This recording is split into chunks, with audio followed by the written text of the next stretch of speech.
Hello, today I'll show you how to replay the tutorial dungeon in Dungeonborne.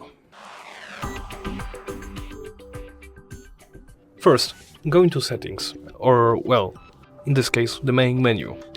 Do so by pressing escape button or menu in the top left corner. Go and press tutorial dungeon.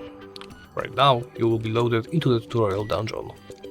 As you can see, it's exactly as if you have booted the game for the first time. Right down to the first enemy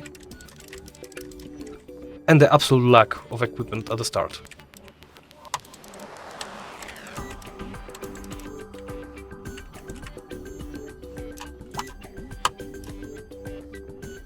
And that's it. Thank you for watching, and please remember to comment, like and subscribe.